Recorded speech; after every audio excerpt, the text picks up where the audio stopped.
ये शेर का परिवार आज बहुत ज्यादा खुश होता है क्योंकि सावन के आने से अब बरसात शुरू होने लगती है और कई सालों से सूखी हुई नदी भी अब पानी से बहने लगती है, जिस वजह से वहाँ के सभी जानवर नदी में पानी पीने के लिए इकट्ठा होते हैं और उन्हीं में एक छोटा सा शेर का बच्चा मुफासा भी होता है जो कि आज बहुत ज्यादा खुश होता है। लेकिन तभी सभी जानवर जल्दी पानी से बाहर निकलने लगते हैं क्योंकि बहुत तेजी से पानी की लहर उन्हीं की ओर आ रही थी। लेकिन तभी मुफासा का पिता उसे बचाने के लिए तेजी से पानी में कूदता है और जल्द ही वहाँ पर बहुत सारा पानी भर जाता है। लेकिन मुफासा का पिता मुफासा को बचाने में कामयाब हो जाता है और जैसे ही मुफासा वहाँ से बचकर निकल पाता कि तभी एक हाथी बहुत तेजी से मुफासा की तरफ आ रहा था और वो मुफासा से टकरा जाता है, जिस वजह से मुफासा नदी में गिर जाता है और अपने परिवार से बिछड़ जाता है। और एक लकड़ी के सहारे कई घंटों के सफर के बाद मुफासा एक अनजान जगह पर पहुंचता है और तभी उसकी मुलाकात एक शेर के बच्चे टाका से होती है। पर तभी बहुत से मगरमच्छ मुफासा की ओर आने लगते हैं। टाका मुफासा को जल्दी तैरने के लिए कहता है और जैसे तैसे करके मुफासा किनारे तक पहुंचता है, जिसके बाद तुरंत ही टाका मुफासा को पकड़ लेता है और तभी वहाँ सही वक्त पर टाका की माँ आ जाती है जो उन मगरमच्छों को वहाँ से भगा देती है। और तभी टाका मुफासा को अपने साथ घर पर ले जाने लगता है, पर वो शेरनी उसे आने से मना करती है क्योंकि वो लोग किसी आवारा को अपने घर में जगह नहीं दे सकते हैं। पर तभी मुफासा कहता है कि मैं बस अपनी फैमिली से बिछड़ गया हूँ, जिस वजह से वो लोग उसे अपने साथ ले जाते हैं। लेकिन जैसे ही ग्रुप लीडर ओबासी की नजर मुफासा पर पड़ती है तो वो बहुत ज्यादा गुस्सा हो जाता है क्योंकि उसे डर था कि कहीं मुफासा बड़े होकर उसकी जगह न ले ले, जिस वजह से ओबासी मुफासा और टाका के बीच एक रेस करवाता है और वो बताता है कि अगर मुफासा रेस में हारा तो वो मेरा खाना बनेगा और जीत गया तो हमारे साथ रह सकेगा। जिसके बाद रेस शुरू होती है, लेकिन मुफासा कई दिनों से भूखा होने से वो सही से दौड़ नहीं पा रहा। रेस के दौरान जब टाका मुफासा से आगे दौड़ रहा था तो तभी जानबूझकर टाका मुफासा को उसके आगे जाने देता है क्योंकि टाका को एक भाई चाहिए था और तभी मुफासा रेस में जीत जाता है। ये देखकर ओबासी बहुत ज्यादा गुस्सा हो जाता है, लेकिन अब वादे के मुताबिक मुफासा उन्हीं के साथ रह सकता है। जिसके बाद मुफासा और टाका एक साथ खेलने के लिए जंगल की ओर निकल पड़ते हैं और अब जैसे जैसे वक्त बीत रहा था तो वैसे वैसे टाका और मुफासा भी अब बड़े हो चुके थे। वो लोग खूब मजे करते हैं, लेकिन अभी भी टाका का पिता मुफासा से नफरत किया करता है और टाका को उससे दूर रहने के लिए भी कहता है। और एक दिन जब मुफासा टाका की माँ के साथ शिकार पर जाता है तो टाका उन्हें छुप कर देख रहा था, लेकिन उन्हें ये नहीं पता था कि उन पर खतरा मंडरा रहा है। और तभी अचानक ये सफेद शेर हिरन पर हमला करते हैं, लेकिन बीच में शेरनी आ जाती है। मुफासा ये देखकर तुरंत उन्हीं की ओर भागता है और उन सफेद शेर के सामने खड़ा हो जाता है, लेकिन तभी शेरनी देखती है कि टाका डर के वहाँ से भाग गया था। मुफासा बिना डरे उन सफेद शेरों से लड़ रहा था, लेकिन तभी शेरनी पर सफेद शेर भारी पड़ने लगता है। वो सफेद शेर शेरनी पर भारी पड़ रहा था। ये देखकर तुरंत ही मुफासा उस सफेद शेर को धक्का मारकर शेरनी को बचा लेता है, जिस वजह से वो सफेद शेर मारा जाता है। जिसके बाद वो दोनों अकेले सफेद शेर को डराकर वहाँ से भगा देते हैं। जिसके बाद वो लोग घर की ओर निकलते हैं और तभी ओबासी उन्हें देखकर हैरान हो जाता है। शेरनी शेर को सारी बात बताती है और बताती है कि अगर आज मुफासा नहीं होता तो वो जिंदा नहीं होते। ये सुनकर ओबासी मुफासा का दिल से शुक्रिया अदा करता है और उसका कर्जदार हो जाता है। लेकिन तभी मुफासा उन्हें बताता है कि जल्द ही उन सफेद शेरों का हम पर हमला होने वाला है और अब यहाँ पर वो अकेला सफेद शेर अपने झुंड में पहुंचता है। लेकिन जैसे ही झुंड के लीडर को ये पता चलता है कि उसका बेटा एक शेर के हाथों मारा गया है तो वो उस बचे सफेद शेर को सजा के तौर पर मरवा देता है। लेकिन दूर से ओबासी का एक खबरी ये सब देख लेता है और तभी जल्दी से जाकर सारी बात अपने झुंड को बता देता है। ये सुनते ही ओबासी और शेरनी अपने शाही खून को बचाने के लिए मुफासा और टाका को नई जिंदगी के लिए उनसे दूर भेज देते हैं। लेकिन थोड़ी ही देर में वहाँ पर अब वो सफेद शेर का झुंड ओबासी के झुंड को चारों तरफ से घेर लेते हैं और तभी सफेद शेर कहता है कि अब से इस जंगल का एक ही राजा होगा और वो भी मैं। जिसके बाद वो सफेद शेर ओबासी के झुंड को कहता है कि आज तेरी मौत आ गई है और थोड़ी ही देर में सफेद शेर ओबासी और उसके साथियों को मार देते हैं। और अब यहाँ पर टाका और मुफासा को न चाहते हुए भी आगे बढ़ना पड़ रहा था और जिस बात का डर था वही हुआ। वो सफेद शेर मुफासा और टाका को ढूंढ ही लेते हैं क्योंकि वो लोग अपने खून का बदला लेना चाहते थे। लेकिन अब भागते हुए उनके सामने एक झरना आ जाता है, पर वो सफेद शेर मुफासा और टाका का वहाँ भी पीछा नहीं छोड़ते। लेकिन अब मुफासा और टाका के सामने दो रास्ते हैं, एक वो उन सफेद शेरों का सामना करे और दूसरा कि वो लोग झरने से नीचे कूद जाए। और वो लोग ऐसा ही करते हैं। मुफासा और टाका झरने से नीचे कूद जाते और जल्दी से जाकर एक पेड़ की टहनी को पकड़ लेते। लेकिन तभी वो सफेद शेर भी पानी में कूद जाते हैं, लेकिन उन्हें ये नहीं पता था कि पानी में मगरमच्छ भी है और तभी टहनी टूट जाती है और वो लोग पानी में बहने लगते हैं। उन सफेद शेर से बचते हुए टाका और मुफासा रात को एक जंगल में पहुंचते हैं, लेकिन जब वो दोनों आगे बढ़ रहे थे कि तभी उनकी मुलाकात एक अनजान शेरनी से होती है और उसके भी झुंड पर उन सफेद शेरों ने हमला किया था। पर वो शेरनी किसी तरह से बच गई थी और वो अपने लिए एक पक्षी जासूस भी रखती है जिसका नाम जाजू था। लेकिन तभी उन्हें कुछ अजीब आवाज सुनाई देती है। दरअसल यहाँ पेड़ पर रहे सभी बंदर इस अनोखे बंदर को वहाँ से चले जाने के लिए कहते हैं क्योंकि उन्हें वो एक श्रापित बंदर लग रहा था, जिस वजह से वो बंदर खुद ही वहाँ से चला जाता है। और तभी मुफासा उस बंदर को डराता है और उसे कहता है कि हम सब तुम्हें खा जाएंगे। लेकिन वो बंदर तो उन लोगों से जरा भी नहीं डर रहा था क्योंकि वो अपनी मंजिल की ओर जा रहा था। ये सुनते ही मुफासा भी उस बंदर की बातों का यकीन करने लगता है और उस बंदर के बताए रास्तों पर चलने का तय करता है। लेकिन वो बंदर सब लोगों की मन की बात जान लेता था, जिसके बाद वो लोग इन चट्टान के नीचे से चलने का तय करते हैं ताकि उनके पैरों के निशान पीछे न छूट जाए। लेकिन ये सफेद शेर महक से पता कर लेते हैं।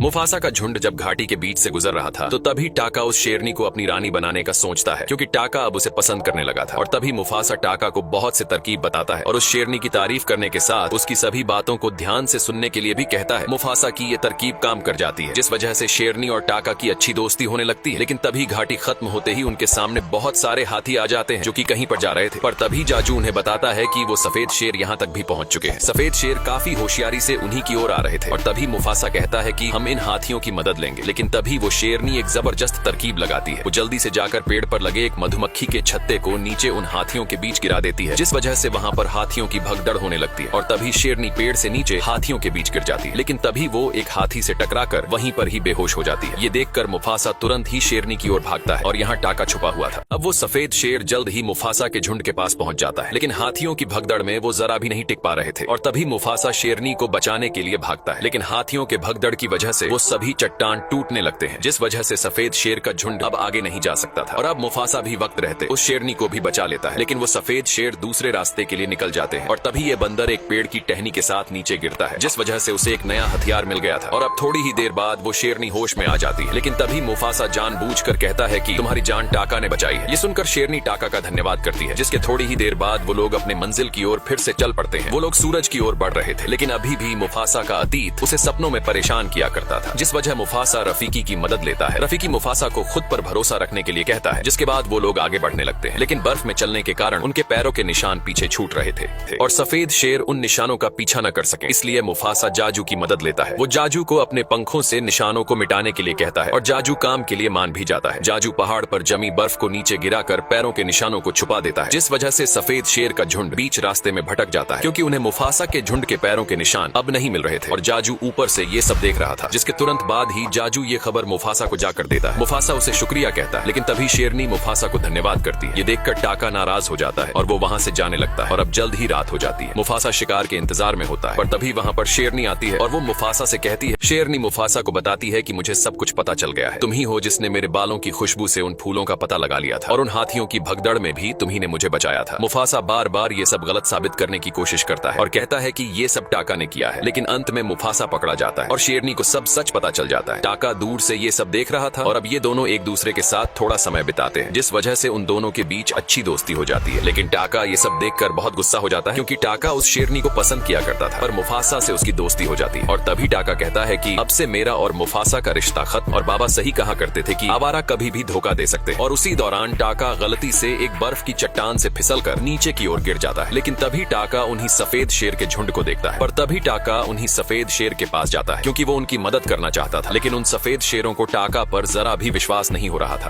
पर तभी टाका कहता है कि तुम्हारे बेटे को मैंने नहीं बल्कि उस मुफासा ने मारा है, और उसी ने ही तुम्हें हर मोड़ पर मात दी है। और उस मुफासा की वजह से अब मेरे पिता भी नहीं रहे और मैं अनाथ हो गया। जिसके बाद वो सफेद शेर और टाका एक साथ हो जाते हैं। लेकिन अगली सुबह जब मुफासा टाका से उसके बारे में पूछता है तो टाका शिकार पर गया था, ये बोलकर बात टाल देता है। पर तभी टाका कहता है कि तूने जो किया है वो मैं कभी नहीं भूलूंगा। और तभी वहाँ पर जाजू आता है और उसने यहाँ से निकलने का एक रास्ता ढूंढ लिया था। ये सुनकर वो फिर से अपनी मंजिल की ओर बढ़ने लगते हैं। लेकिन टाका जानबूझकर सबसे पीछे चल रहा था ताकि वो सफेद शेरों के लिए निशान छोड़ सके। और अब जैसे ही वो लोग बर्फीले पहाड़ को पार करते हैं तो तभी उनके सामने उनकी मंजिल आ जाती है, जिसका नाम मेलेले होता है, क्योंकि बचपन में मुफासा के माता पिता इसी जगह के बारे में उसको बताया करते थे। और तभी रफीकी जोरों से चिल्लाते हुए एक बड़े से पेड़ की तरफ भागता है। बहुत बड़े पेड़ के पास आता है जिसे वो अपने सपनों में देखा करता था। और तभी रफीकी कहता है कि मैं सपनों में तुम्हें अपने परिवार के रूप में देखता था। लेकिन तभी वहाँ पर बहुत सारे जिराफ आते हैं जो बताते हैं कि तुम्हारे पीछे सफेद शेर का झुंड पड़ा हुआ है, जिस वजह से हमारी जान भी खतरे में है। और जैसे ही मुफासा कुछ कहता कि तभी वहाँ वही सफेद शेरों का झुंड आ जाता है और वो लोग कहते हैं कि हमें बस मुफासा चाहिए। लेकिन तभी मुफासा लड़ाई के लिए तैयार हो जाता है और रफीकी को भी सभी जानवरों को इकट्ठा करने के लिए कहता है। लेकिन तभी सफेद शेर कहता है कि हम तेरे भाई की बदौलत यहाँ तक पहुँच पाए हैं। मुफासा को उसकी बातों पर जरा भी भरोसा नहीं हो रहा था। लेकिन आखिर में टाका ने अपनी असलियत मुफासा के सामने ला ही दी थी और तभी मुफासा और कीरोस के बीच लड़ाई शुरू होती है। लेकिन तभी मुफासा कीरोस से बचकर भागने लगता है और बहुत मुश्किल से कीरोस के जानलेवा हमलों से भी बचता है। लेकिन तभी मुफासा कीरोस को चट्टान के नीचे गिरा देता है, जिस वजह से कीरोस थोड़ा घायल हो जाता है। अब वो शेरनी उन सफेद शेरों से लड़ने के लिए दूसरे शेरों के पास मदद के लिए जाती है। लेकिन तभी वो दूसरे शेर उनकी मदद करने से मना करते हैं, क्योंकि उन्हें भी उन सफेद शेरों से बहुत ज्यादा डर लगता है। लेकिन तभी मुफासा जोर से चिल्लाकर सभी जानवरों को उसकी ओर बुलाता है और अपने बारे में बताता है। और ये भी बताता है कि वो सफेद शेर मुझे मारने के लिए आए हैं, जिस वजह से मुझे आप सबकी मदद चाहिए। ये सुनकर सभी जानवर उसकी मदद करने से मना कर देते हैं और कहते कहते हैं कि ये तुम्हारी अकेले की जंग है। पर तभी मुफासा बताता है कि भले ही आज वो मुझे लेने आए हैं, लेकिन एक न एक दिन वो तुम सबका भी शिकार करने के लिए जरूर लौटेंगे। अगर हमारे घर को बचाना है तो आज हम सबको उन सफेद शेरों का सामना करना पड़ेगा, वरना हम में से कोई भी नहीं बचेगा। ये सुनकर सभी जानवर मुफासा की बात समझ जाते हैं और अपने घर की सुरक्षा के लिए उन सफेद शेरों से लड़ने के लिए तैयार हो जाते हैं। ये देखकर सफेद शेर का झुंड बहुत घबरा जाता है, लेकिन तभी कीरोस फिर से मुफासा के सामने आ जाता है और तभी सफेद शेर मुफासा पर हमला करते हैं, जिस वजह से मुफासा उन सभी का अकेले सामना नहीं कर पा रहा था और वो फिसल कर एक गहरी खाई में गिर जाता है। ये देखकर कीरोस बहुत ज्यादा खुश हो जाता है, क्योंकि उसे लग रहा था कि मुफासा मारा गया है। लेकिन तभी मुफासा की आंख खुलती है और वो खुद को वहां पर फंसा हुआ पाता है और टाका उसे ऊपर से देख रहा था। लेकिन थोड़ी देर बाद जैसे ही मुफासा एक झरने के पास पहुंचता है तो तभी पीछे से कीरोस मुफासा पर हमला करता है, पर सही वक्त पर मुफासा बच जाता है, जिसके बाद मुफासा और कीरोस के बीच में लड़ाई होने लगती है। टाका ऊपर से ये सब देख रहा था, लेकिन अब कीरोस मुफासा पर भारी पड़ने लगता है, जिस वजह से मुफासा अब लड़ नहीं सकता था और थक कर गिर जाता है। टाका ये सब बहुत ध्यान से देख रहा था, लेकिन तभी टाका को उसकी बचपन की यादें याद आती हैं और जैसे ही कीरोस मुफासा को मारने ही वाला था कि तभी टाका बीच में आ जाता है, जिस वजह से उसकी एक आंख पर खरोंच का निशान बन जाता है। लेकिन अब मुफासा और टाका एक हो चुके थे, जिस वजह से वो दोनों मिलकर कीरोस पर हमला करते हैं।